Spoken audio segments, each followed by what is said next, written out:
Okay, here's our 96 Dodge B2500 Ram van with a 5.2 liter 318 engine. And this van is a conversion van. We're trying to get it rehabbed. I've got it on Craigslist currently. Here's a little info on how things are going.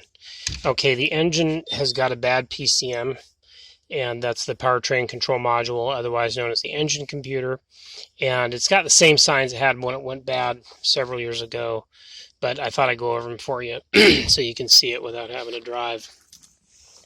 Okay, so I've got some new parts here. I put on the new crank position sensor, and there's a brand new pickup coil, which is the inside of the distributor, what's called the Hall effect sensor, to take up the signal to tell it when to fire. Everything else is in real great shape. The plugs are recent, wires are recent, cap. There's a fairly recent throttle position sensor, which is this part right here. And the other parts have been checked. I just went through a thorough electrical check. And when you turn on the ignition, if something's shorting out, the ASD relay under the hood will not click. And mine does click. So that tells me there's no shorts on the wiring in the engine or anything. But what happens is that you do plug in the OBD reader. And I've checked this reader with my other vehicles. I've got a couple other cars with a check engine light on due to a minor emission thing I haven't yet fixed. And when you do the computer, the OBD2 reader, it reads error, okay? And that's the same even if you turn on the ignition. It should read it on the other cars, two older Mercedes and my son's Lancer. It read them just fine, ignition on or off. You sometimes get a little more code information with the ignition on. But in this vehicle, all you get is error. And that's a dead giveaway. When all the other things have been checked, that's a dead giveaway. The ECU is fried.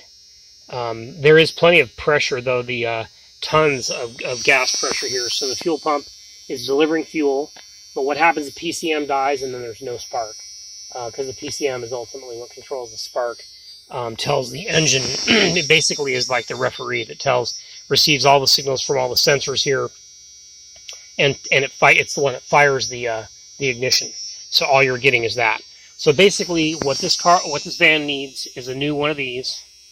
There's the part number for this particular 96 Ram van, and this was the 1 year where they were plug and play. They don't need any programming because it was very early OBD2. And that's not a bad price. $210 is about as cheap as they come. And that's for a remanufactured one from a company, FS1, Flagship One. There's their phone number. So a 96 Ram van. They say the Ram trucks are the same. I don't know about that. I wasn't able to fully verify that. But basically $210, and this will be a running van. And let me show you, I'll pause the video and then show you a couple other things about the van. Okay, overall the van's in presentable shape. It's not perfect. It's got a few little flaws here and there. Paint's, seen better days. But overall, it's not all beat up. There's no body damage to speak of. And the bad ECU, there is a grill breakage right here. It could use a new grill. It's probably readily available. But there's the bad ECU right there. It needs replaced. And Dodge put it in a bad spot. It's right above the engine heat, so that's asking for a short lifespan for those things. The battery's brand new. Turns the engine over really fast. Cranks well. And the tires have good rubber on them. About the same over here in terms of appearance. Does have the high top feature. And I'll throw in a few wasps along with it. 80-degree day here, November 5th. So that's why the wasps are out. Okay, so what you have here is you do have theater seating. And there's LED lights overhead. That panel lights up. There's a place for a VCR, or you put a DVD player in there, and the TV mounts right there, and then there's a storage cubby bin to the right. Let me turn on those LED lights and come back to it. Alrighty, there we go. Okay, so there's the lights. That lights things up a little bit. So it's got a pretty decent interior. It definitely could use some cleanup. The kids did not kill this place. We have 5 children, and it's got the normal wear and tear you'd expect in a van like this, but like the sides are pretty clean. Could maybe use some of those new little lights. They're a little discolored. You could take them off and paint them is one option. I've done that before or seen that done. It's got these shades that kind of push up and have little strings to hold them. And some of the windows, those are broken, so you'll need to get some of those replaced. But it's got the nice cover here to cover over that. And this is a storage thing above my head here. I'm in the back. And this does fold down into a bed. So in a sec, I'll come the other way and fold it down into a bed. Alrighty. All right, so there you have it.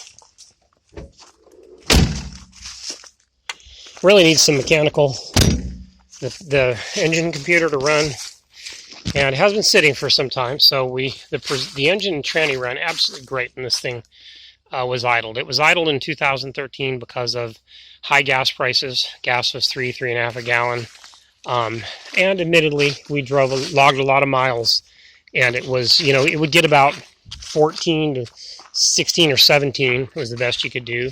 And with gas prices like they are now, $1.50 a gallon in 2020, no big deal. But it was a big deal back then when gas was 2.5 times as much as it is now. All right, let me show you that bed sat down. Okay, show you a little more about the van here. Pretty much everything electrical works on it. There's nothing I know of that doesn't work.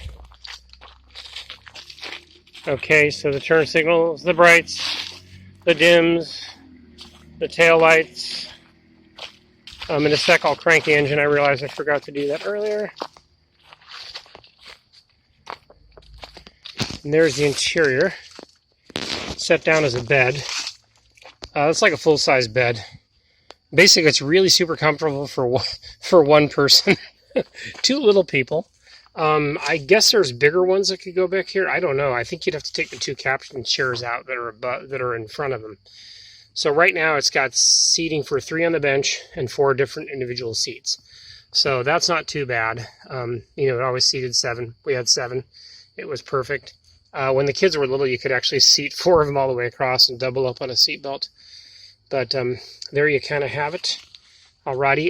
Yeah, the lights are on. A minute ago I had the radio working, the side windows open.